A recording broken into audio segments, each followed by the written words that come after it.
জুলাই জাতীয় সনদ বাস্তবায়ন কেন অপরিহার্য? কারণ এটা জনগণের রায়, এর পক্ষে গিয়েছে, জনগণ এবারে সম্মতি দিয়েছে এবং এটাই শেষ কথা। তাই এতে ইফার বাটের কোনো সুযোগ নেই। তো এটাই বিচারপতি মতিন বলার চেষ্টা করেছেন, এটাই সুপ্রিম ল। এখন আমাদের সংসদের কোন রকম অজুহাত সৃষ্টি না করে, টালবাহানা না করে, তারা এটাই আমাদের সংবিধানে 180 দিনের মধ্যে 180 কর্মদিবসের মধ্যে এটা বাস্তবায়ন করা দরকার। যেখানে বিএনপি 2/3 বেশি সংখ্যাগরিষ্ঠতা আছে, তারাই ঠিক করবে আগামী নির্দলীয় সরকারের, নির্দলীয় তত্ত্বাবধায়ক সরকারের প্রধান কি হবে। যাচ্ছি হ্যাঁ, না আপনি, আমি একটু আরেকটু খোলাসা করে বলছি যে এই তত্ত্বাবধায়ক সরকারের প্রধান কে হবে এটা নিয়ে যখন আলোচনা হয়েছে তখন একটা বিষয় ঐক্যমত্য হয়েছে, 5 জনের একটা প্যানেল হবে আমাদের ইয়ের নেতৃত্বে, স্পিকারের নেতৃত্বে। সেখানে আমাদের রাষ্ট্রপতি থাকবেন এবং প্রধানমন্ত্রীর প্রতিনিধি থাকবেন, ইত্যাদি ইত্যাদি। 5 জনের একটা প্যানেল তৈরি করবে, 5 জনের একটা প্যানেল হবে।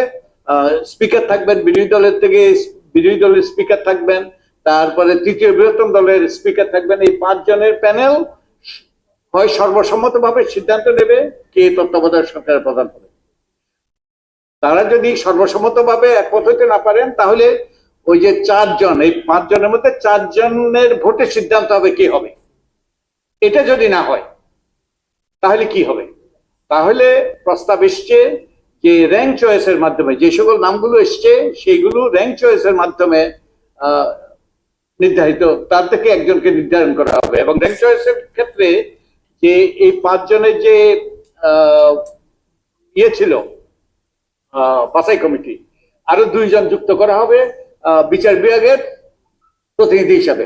এই 7 জন র্যাঙ্ক চয়েসের মাধ্যমে যেসব নামগুলো প্রস্তাব করা হয়েছে, র্যাঙ্ক চয়েসের মাধ্যমে, এটা একটা সর্ট অফ ম্যাথমেটিক্যাল পদ্ধতি, এর মাধ্যমে তারা একজনকে নির্ধারণ করবে। এই 7 জন, এই ব্যাপারে বিএনপির নোট অফ ডিসেন্ট আছে, অর্থাৎ তারা এটা মানে না। হয় ওই 5 জনের প্যানেল তৈরি করবে, তা না হলে এটা তো মানে না।